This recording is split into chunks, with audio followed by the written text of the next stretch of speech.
Hello दोस्तों, sunshine computer academy की online क्लासों में आज आपका फिर से स्वागत है। आज अपन लेकर आए हैं RSAT exam important part number 4। वही इम्पोर्टेंट क्वेश्चन अपने रहेंगे जो एग्जाम की दृष्टि से या एग्जाम ऑफ व्यू बहुत ही इम्पोर्टेंट होते हैं और वो बच्चे इसी वीडियोस के द्वारा अपने एग्जाम्स को फाइट कर सकते हैं। तो चलो now start now.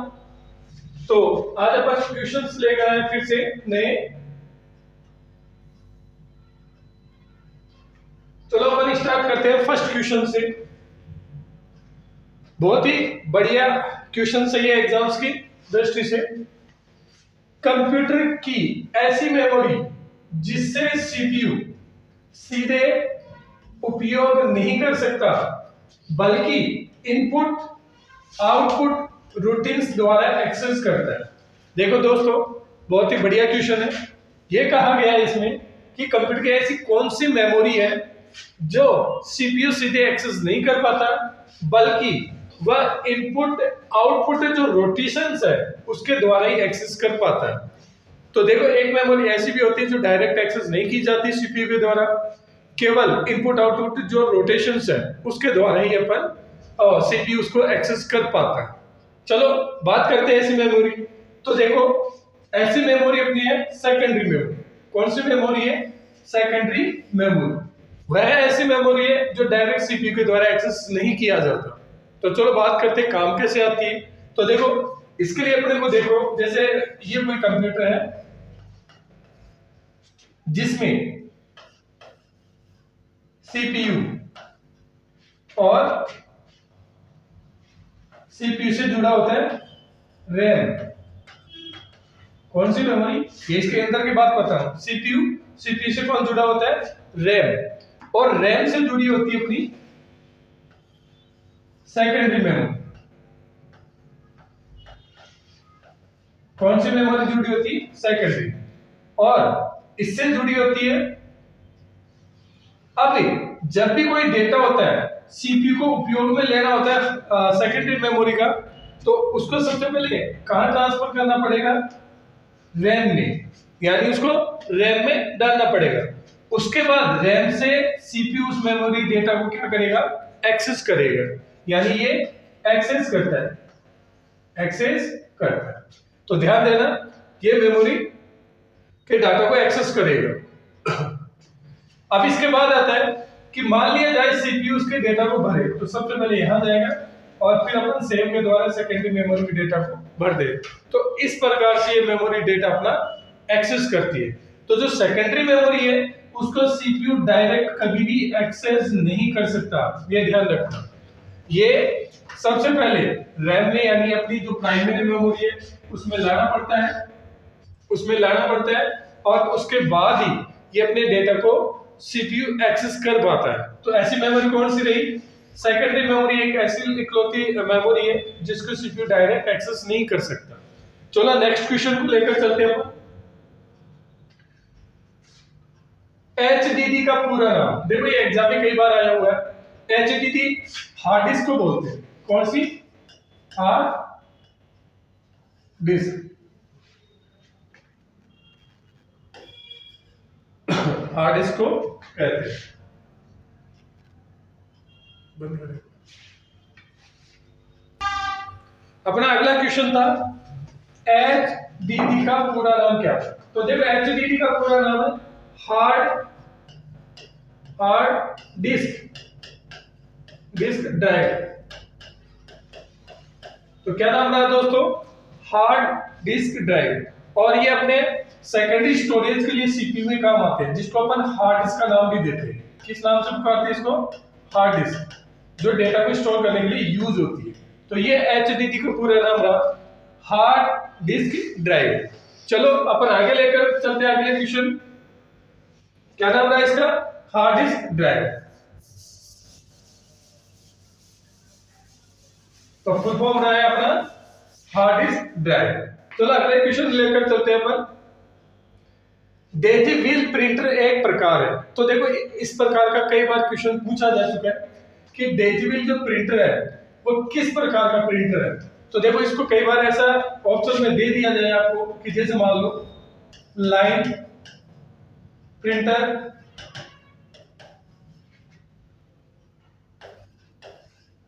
Line print के बाद लेजर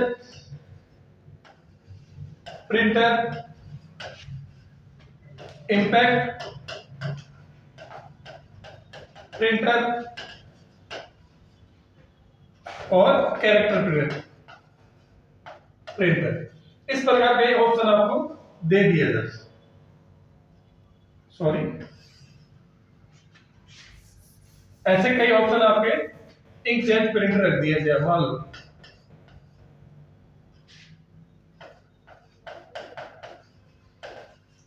प्रिंटर, तो ध्यान देना इसका जो सही आंसर होगा वो कौन सा होगा? Impact printer. देखो अपन ने जब प्रिंटर से संबंधित या आउटपुट से संबंधित जो वीडियो बनाया था उसमें इस प्रकार अपन ने प्रिंटर को दो भागों में बांटा था, इंपैक्ट प्रिंटर और नॉन इंपैक्ट प्रिंटर। उसी समय हमने इंपैक्ट प्रिंटर में 6 प्रिंटरों की चर्चा की थी, जिसका नाम था character printer, dot matric printer, Daisy wheel printer जिसका ये क्वेश्चन बना है, और फिर लाइन प्रिंटर, चेन प्रिंटर और ड्रम प्रिंटर। तो ये जो थे वो सारे कौन से प्रिंटर थे? इंपैक्ट वाले थे। तो इसका सही आंसर कौन सा रहा? डेजी व्हील प्रिंटर जो प्रिंट का एग्जांपल है किस प्रकार का है? इंपैक्ट वाला है। तो इसका सही आंसर अपना रहा इंपैक्ट प्रिंटर।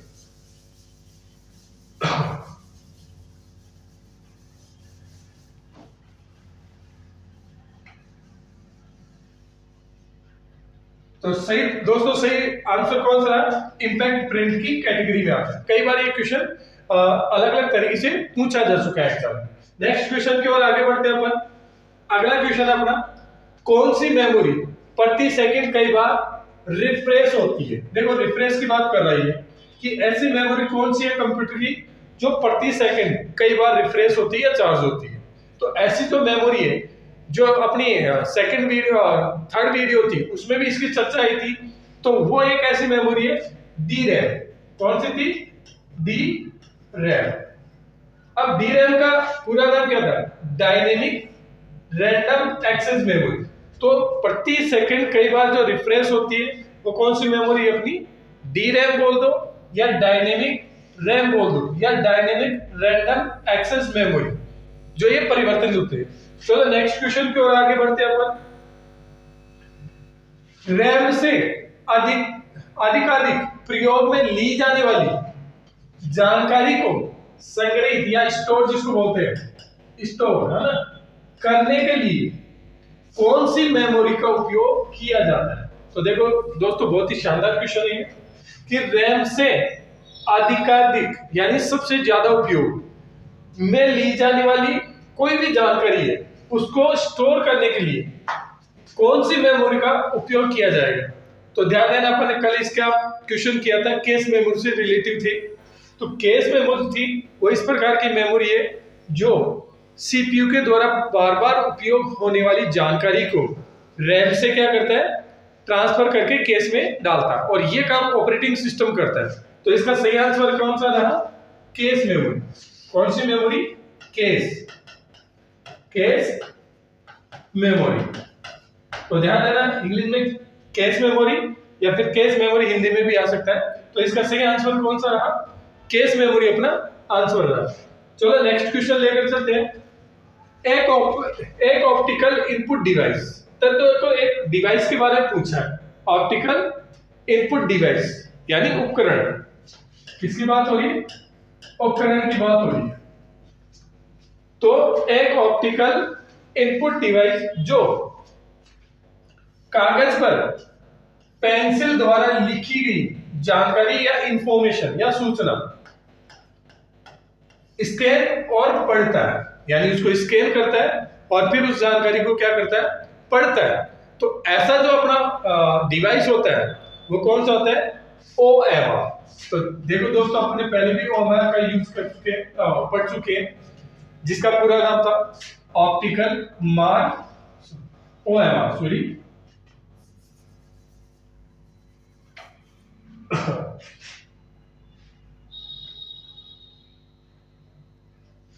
OMR इसका सही आंसर था OMR, ऑप्टिकल मार्कर। अब ये क्या होता है? ओएमआर शीट पर जो निशान किए जाते हैं, जैसे अपन बोले बढ़ते हैं एग्जाम समय, तो इसको स्कैन कर और चेक करने वाली जो मशीन होती है, इनपुट का एग्जांपल है, तो वो कौन सी रही अपनी ओएमआर शीट। ये क्वेश्चन एग्जाम में कई बार पूछा जा चुका है कि भाई ऐसा कौन सा डिवाइस है जो पेंसिल के द्वारा बनाए गए जो निशान होते हैं, जो भरी गई जानकारी है, उसको स्कैन करके पढ़ता है, तो वो होता है अपना ओएमआर, ऑप्टिकल मार्क रीडर, जो ओएमआर शीट को पढ़ने वाली मशीन होती है और ये इनपुट डिवाइस होती है। चलो नेक्स्ट क्वेश्चन की बात करते हैं अपन। निम्न में से कौन सी मेमोरी अस्थिर यानी वोलेटाइल प्रकृति की होती है?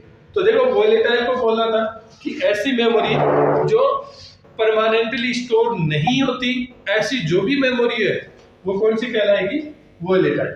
अब इसमें अपने पास आ रही थी दो मेमोरी, एक तो आती है केस मेमोरी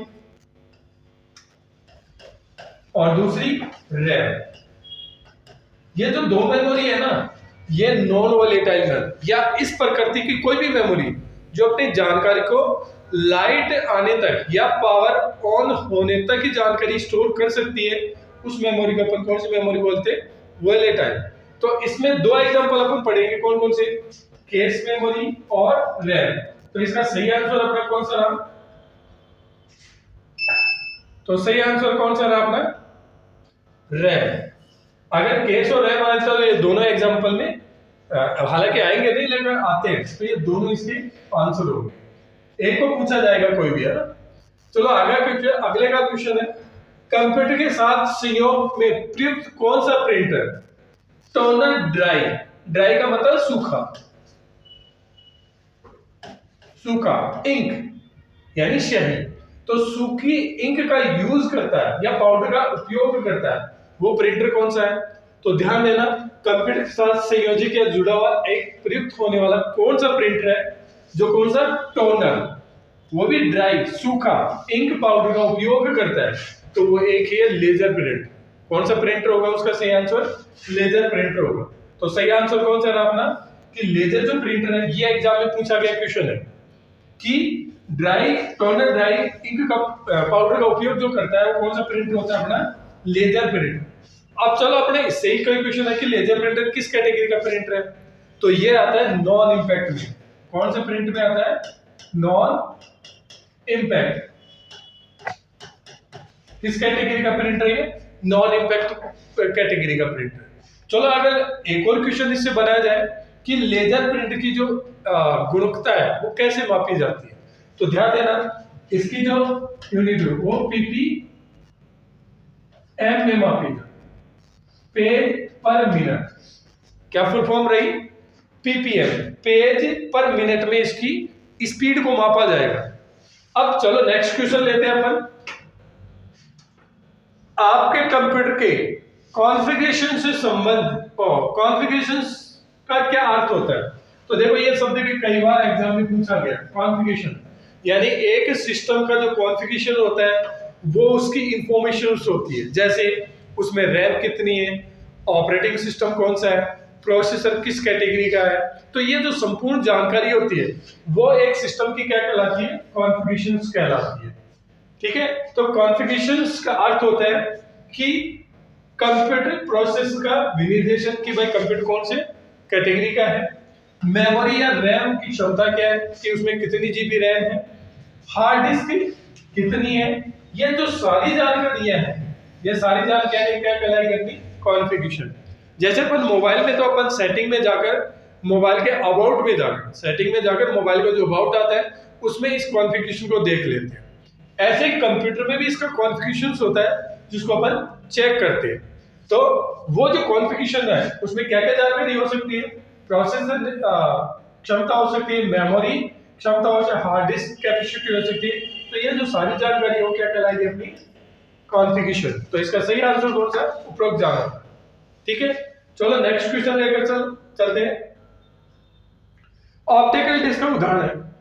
तो ऑप्टिकल डिस्क, तो देखो ये सेकेंडरी डिवाइस और सेकेंडरी मेमोरी के पार्ट्स है जिसमें ऑप्टिकल डिस्क के बारे में पूछा। अब देखो ऑप्टिकल डिस्क अपने आते हैं जो वर्ताकार थाली के आकार की होती है और उसमें डेटा को भरा जाता है। तो ऐसे तीन आपको मिलेगी, कौन कौन सी?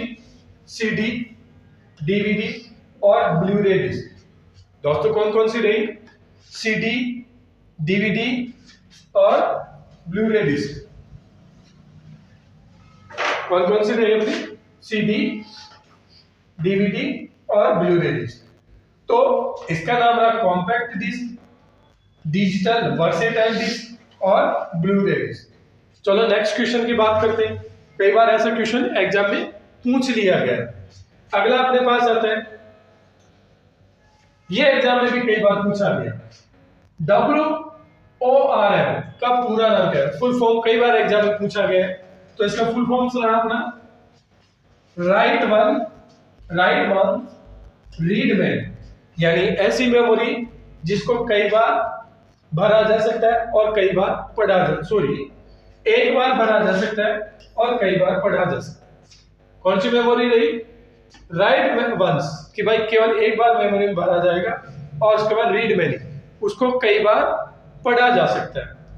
इसका जो दूसरा नाम है वो होता है CDR।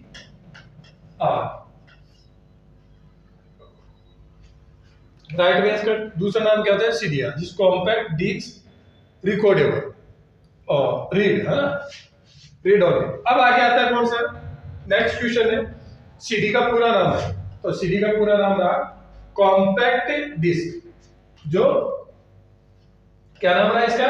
Compact disc. और ये डेटा स्टोरेज करने का एक डिवाइस है या उपकरण है, और ये सेकेंडरी मेमोरी के अकॉर्डिंग आती है, और कॉम्पैक्ट डिस्क में इसको रखा गया। तो कॉम्पैक्ट डिस्क क्या रही? इसका फुल फॉर्म रहा। नेक्स्ट, सीडी की क्षमता, अधिकतम भंडारण क्षमता कितनी होती है, या ये कह सकते हो कि सीडी में अधिकतम कितना डेटा स्टोर किया जा सकता है। अधिकतम की बात है, मैक्सिमम की। तो ध्यान देना, कई बार एग्जाम में क्वेश्चन पूछा गया है 650 MB और 700 MB, इन दोनों में से आंसर को माना गया है एग्जाम्स के द्वारा। तो कई बार 700 MB नहीं थी, तो उस समय क्या माना गया था? 650 MB। लेकिन अगर अपन सीडी पर देखते हैं तो उसमें कितनी कैपेसिटी दिखाई देगी? 700 MB। तो इसकी अधिकतम जो क्षमता होती है वो कितनी होती है? 700 MB तक होती है। दोस्तों कितनी रहेगी? 700 MB अधिकतम इस सीडी में डेटा का भरा जा सकता है। बात करते हैं नेक्स्ट क्वेश्चन को लेकर। अगला क्वेश्चन, डीवीडी का पूरा नाम। ये भी कई बार एग्जाम में पूछ लिया गया है कि डीवीडी का फुल फॉर्म क्या होता है। तो देखो, इसके दो नाम हैं। एक तो होता है डिजिटल वर्सेटाइल डिस्क, एक नाम तो ये होता है, और एक होता है डिजिटल वीडियो डिस्क। ऐसे दो नाम कई बार इसका, और इन दोनों में से कोई सा भी नाम दिया जा सकता है। तो डिजिटल वर्सेटाइल डिस्क एक नाम तो ये है डीवीडी का, और दूसरा कौन सा? डिजिटल वीडियो डिस्क, इसका पूरा नाम। फिर नेक्स्ट बात करते हैं अगले क्वेश्चन की, कि डीवीडी की अधिकतम भंडारण क्षमता या स्टोरेज कैपेसिटी कितनी होती है, यानी डीवीडी में अधिकतम कितना डेटा स्टोर किया जा सकता है। तो देखो, अभी जो क्षमता है वो कितनी है इसकी? 4.7 GB गीगाबाइट, है ना। लेकिन आजकल मार्केट में कितनी आ रही है? 15 GB तक। कितना GB तक का? 15 GB तक। लेकिन आपकी जो बुक्स है उसमें कितना होगा? 8.7 GB तक। ये आपने देखा, ठीक है। तो दोस्तों अभी करंट में जो है लेटेस्ट, वो कितना जीबी तक डीवीडी में स्टोर किया जा सकता है? 15 GB तक की डेटा स्टोर करने की क्षमता। लेकिन जो आरएसटी बुक है उसमें 4.7 GB से लेकर कितना दे रखा है? 8.7 GB तक दे रखा है, या 8 GB तक दे रखा है। तो ये इसकी कैपेसिटी है। तो कितनी कैपेसिटी रही इसकी? 4.7, यानी 4.7 GB से लेकर 15 GB तक का डेटा ये डीवीडी हाईएस्ट स्टोर कर सकती है। अगला क्वेश्चन है अपना, कौन सा operating system graphical user interface GUI का एक उदाहरण है? देखो, कई बार इसमें ऐसा क्वेश्चंस पूछे गए हैं कि 4 ऑप्शंस आपको दिए जाते हैं, और फिर इसमें से पूछा जाता है कि ऐसा कौन सा ऑपरेटिंग सिस्टम है जो GUI ग्राफिकली या आइकन्स के बेस पर इंटरफेस करवाता है यूजर का, उसे GUI कहते हैं। तो उसका उदाहरण कौन सा रहेगा? तो उसका उदाहरण एग्जाम्पल के तौर पर एक तो रहता है अपना विंडोज, ठीक है, जो विंडोज के जो भी वर्जन है या सीरीज है वो सारी इसमें आती है। दूसरा होता है लाइनक्स, ये भी जीयूआई प्रकार का ऑपरेटिंग सिस्टम। और तीसरा होता है एमएस। अगर अपन बात करें कि जो ये ऑपरेटिंग सिस्टम है जिसको अपन ओएस बोलते हैं, ऑपरेटिंग सिस्टम, ये दो कैटेगरी के होते हैं। कौन सी कैटेगरी के? दो कैटेगरी के। एक तो होगा जीयूआई और एक होता है सीयूआई, ठीक है। जीयूआई का पूरा नाम तो रहा ग्राफिकल यूजर इंटरफेस, ठीक है, जिसके एग्जांपल अपने पास कौन कौन से रहे? विंडोज, लाइनक्स और एमएस। अगर अपन बात करें किसकी? सीयूआई, तो सीयूआई के लिए होता है कमांड यूजर इंटरफेस, का पूरा नाम है कमांड यूजर इंटरफेस। अगर इसके एग्जांपल की बात करें तो अपने कौन कौन से होंगे? एक तो एमएस डॉस और दूसरा कौन सा होगा? यूनिक्स। तो ये तो ऑपरेटिंग सिस्टम्स है ना, कौन कौन से? एमएस डॉस और यूनिक्स, ये जो है वो सीयूआई के एग्जांपल है। और इसमें आइकन्स के बजाय कमांड पर काम होता है। अब नेक्स्ट क्वेश्चन लेकर चलते हैं, कौन सा एप्लीकेशन सॉफ्टवेयर नहीं है? अब देखो इसमें भी कई बार ऐसे एग्जाम्स पूछे गए कि कौन सा एप्लीकेशन सॉफ्टवेयर की कैटेगरी में नहीं आता। जैसे आपको ऑप्शन दे दे कि मान लिया जाए ऐसे आपको ऑप्शन दिया गया हो, जैसे VLC,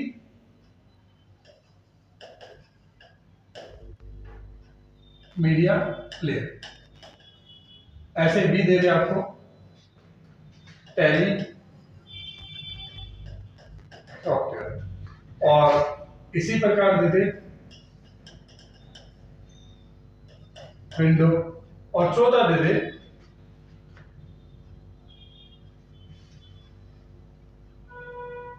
फोटोशॉप। ऐसे क्वेश्चंस आपको रख दिए जाए और फिर आपसे पूछ लिया जाए कि ऐसा ऐसा कौन सा एप्लीकेशन सॉफ्टवेयर है, सॉरी, ऐसा कौन सा एप्लीकेशन सॉफ्टवेयर नहीं है। तो ध्यान देना, जो ये विंडोज है वो अपना कौन सा है? सिस्टम सॉफ्टवेयर है, ये एप्लीकेशन की कैटेगरी में नहीं आती। जबकि ये तीनों है, basic media player, tally software और फोटोशॉप, ये सारे के सारे कौन से सॉफ्टवेयर होते हैं? अपने एप्लीकेशन सॉफ्टवेयर। लेकिन इसमें किसकी बात हुई है? नहीं की बात हुई है कि भाई इन चार में से कोई ऐसा सॉफ्टवेयर है जो एप्लीकेशन सॉफ्टवेयर की कैटेगरी में नहीं आता। तो कौन सा रहा दोस्तों? विंडोज। तो ऐसे क्वेश्चन भी कई बार बने हुए। तो इसका सही आंसर कौन सा रहा? विंडोज एक्सपी या विंडोज के कोई सा भी वर्जन हो सकता है, वो इस कैटेगरी में है। क्योंकि ये किस कैटेगरी का है? ऑपरेटिंग सिस्टम या ओएस टाइप का है, ऑपरेटिंग सिस्टम कैटेगरी का। जो सिस्टम सॉफ्टवेयर है किस कैटेगरी में आएगा? सिस्टम सॉफ्टवेयर, या सिस्टम सॉफ्टवेयर की कैटेगरी का होता है, इसलिए एप्लीकेशन में। चलो आगे बात करते हैं अपन टास्क बार का एक छोटा भाग। कौन सा? जो अपने टास्क बार आती है, जो अपना डेस्कटॉप होता है, डेस्कटॉप पर नीचे ही नीचे जो बार होती है उसे अपन टास्क बार बोलते हैं। उस बार के छोटे हिस्से की बात हो रही है कि टास्क बार का एक छोटा भाग जिसमें पृष्ठभूमि, जिसको बोलते हैं बैकग्राउंड, बैकग्राउंड यानी पृष्ठभूमि को, यानी जो पीछे चलता है बैकग्राउंड में चलने वाले एप्लीकेशन के आइकन्स है, और उस पर क्या क्या डेट, क्या क्या दिखाएगा? डेट और टाइम प्रदर्शित करता है या शो करता है, तो उसे क्या कहा जाए? तो बढ़िया क्वेश्चन है कि टास्क बार का एक छोटा भाग जिसमें बैकग्राउंड में चलने वाले एप्लीकेशन के आइकन्स हैं और उस पर दिनांक और समय प्रदर्शित होता है, तो उसे क्या कहा जाएगा? तो बहुत ही बढ़िया क्वेश्चन है, ये भी एग्जाम में पूछ लिया गया है, बहुत ही इंपॉर्टेंट होते हैं ये क्वेश्चन। तो इसका होता है सिस्टम ट्रे। कौन सा कहलाएगा? सिस्टम ट्रे कहा जाएगा। आपने देखा होगा यहाँ समय आता है और समय के साथ में अपन जैसे ही उसको क्लिक करते हैं तो कुछ आइकन्स आपको यहाँ दिखाई देंगे, उसी को अपन क्या नाम दिया जाता है? सिस्टम ट्रे, जो डेस्कटॉप पर टास्क बार पर उपस्थित होता है। चलो अगला क्वेश्चन अपना, कौन सी विंडोज में स्टार्ट बटन होता है? ये अपने आप में एक यूनिक क्वेश्चन है। क्यों? क्योंकि एक ऐसी विंडोज भी है जिसमें स्टार्ट बटन ही नहीं होता। कौन सा बटन नहीं होता? स्टार्ट। आपने देखा होगा डेस्कटॉप पर टास्क बार पर लेफ्ट की ओर क्या होता है? स्टार्ट बटन होता है, जिससे अपन स्टार्ट मेन्यू ओपन करते हैं। लेकिन ये एक ऐसी विंडो भी है जिसमें स्टार्ट बटन ही नहीं होता। तो ऐसा क्वेश्चन भी कई बार पूछा गया है। तो इसका सही आंसर होगा तो विंडोज 8 का वर्जन है 8 और 8.1, इसमें स्टार्ट बटन होता ही नहीं, ये स्टार्ट बटन इसमें अनुपस्थित होता है। तो कौन सा रहेगा इसका सही आंसर? विंडोज। तो सही आंसर कौन सा रहा? विंडोज 8 और 8.1 भी, ये दो है जिसमें स्टार्ट बटन आपको नहीं मिलेगा। चलो अगला क्वेश्चन अपना, निम्न में से कौन सा ऑपरेटिंग सिस्टम नहीं है? अब देखो ये भी कई बार पूछ लिया गया है कि भाई ऑपरेटिंग सिस्टम, जैसे पहले भी एप्लीकेशन के बारे में पूछा था, अब इसमें पूछ लिया गया है कि निम्न में से कौन सा ऑपरेटिंग सिस्टम नहीं है। तो ऑपरेटिंग सिस्टम नहीं है तो इसमें अपने पास कौन सा आएगा? जो ऑपरेटिंग सिस्टम है वो तो कौन सा रहा? DOS, Linux, Windows. लेकिन जो ये ओरेकल लिख रहा है ना, ये ऑपरेटिंग सिस्टम में नहीं आता, क्योंकि ये कौन सा सॉफ्टवेयर है? एप्लीकेशन। तो कई बार ऐसे भी क्वेश्चन पूछे, एप्लीकेशन जो डीबीएमएस का है, डीबीएमएस है ना, डीबीएमएस का सॉफ्टवेयर है और ये एप्लीकेशन में आता है, इसलिए ये सिस्टम सॉफ्टवेयर की कैटेगरी में नहीं आता। कौन सी कैटेगरी? सिस्टम सॉफ्टवेयर की कैटेगरी। तो जो सिस्टम सॉफ्टवेयर है वो तो कौन सा हो गया? DOS, disk operating system, Linux और विंडोज, जितने भी वर्ड है, जबकि ओरेकल है। तो ऐसा क्वेश्चन भी कई बार पूछा गया। नेक्स्ट क्वेश्चन अपना, कौन सा प्रोग्राम कंप्यूटर हार्डवेयर और यूजर के बीच मध्यस्थता का काम करता है, यानी मीडिएटर का काम करता है, और अन्य एप्लीकेशन, जो भी अदर एप्लीकेशंस होती है, अदर एप्लीकेशन और प्रोग्राम्स को चलाने के लिए एक मंच प्रदान करता है या एक एनवायरनमेंट देता है। तो ऐसा कौन सा एप्लीकेशन सॉफ्टवेयर है, कौन सा ऐसा प्रोग्राम है या सॉफ्टवेयर है जो कंप्यूटर हार्डवेयर और यूजर के बीच मध्यस्थता का काम तो करता है या मीडिएटर का काम तो करता ही है, साथ में जो भी अपन कंप्यूटर अन्य एप्लीकेशन का उपयोग करते हैं, प्रोग्राम चलाते हैं, उनके लिए एक मंच का काम करता है। तो ऐसा कौन सा होगा? ऑपरेटिंग सिस्टम एक ऐसा सॉफ्टवेयर होता है जो यूजर और मशीन के बीच इंटरफेस करवाता है, साथ में जो भी कोई अदर एप्लीकेशन अपन रन करते हैं तो उसके लिए एनवायरनमेंट जो उपलब्ध कराता है वो कौन सा होता है? अपना ऑपरेटिंग सिस्टम। ऑपरेटिंग सिस्टम का नाम कोई सा भी हो सकता है, चाहे वो विंडो हो सकता है, लाइनक्स होता है या और कोई सा हो सकता है। ये सारे के सारे किस कैटेगरी में आएंगे? तो वो है ऑपरेटिंग सिस्टम। अगला क्वेश्चन है, कंप्यूटर की मुख्य विशेषता क्या है? तो देखो मेन जो कंपोनेंट कंप्यूटर की विशेषता है वो होता है प्रोसेसिंग करना। क्या करना होता है? प्रोसेसिंग, यानी आपसे डेटा लेता है या डेटा इनपुट करता है और इनपुट करके उसका क्या करता है? प्रोसेस। तो ये कंप्यूटर का मेन काम होता है प्रोसेस करना। तो इसका मेन काम क्या रहा?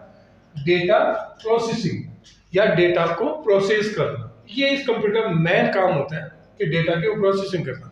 आपसे डेटा इनपुट के तौर पर लेता है, उसकी प्रोसेसिंग करता है और उसके बाद आउटपुट जनरेट करके आपको प्रदर्शित करता है। चलो अगला क्वेश्चन अपने पास है, एसक्यूएल का पूरा नाम। देखो ये लैंग्वेज का डीबीएमएस है, एसक्यूएल का पूरा नाम पूछा है जिसको बोलते हैं स्ट्रक्चर्ड क्वेरी लैंग्वेज। ये भी कई बार एग्जाम में पूछा गया। तो दोस्तों क्या नाम रहा इसका? स्ट्रक्चर्ड क्वेरी लैंग्वेज, जो डीबीएमएस है। सही, ये डीबीएमएस का एप्लीकेशन सॉफ्टवेयर है जो डेटाबेस को मैनेज करने के लिए यूज होता है। तो ये थे आज आपके क्वेश्चंस। तो उम्मीद करता हूं आपके लिए क्वेश्चन बहुत ही हेल्पफुल रहेंगे एग्जाम्स के लिए।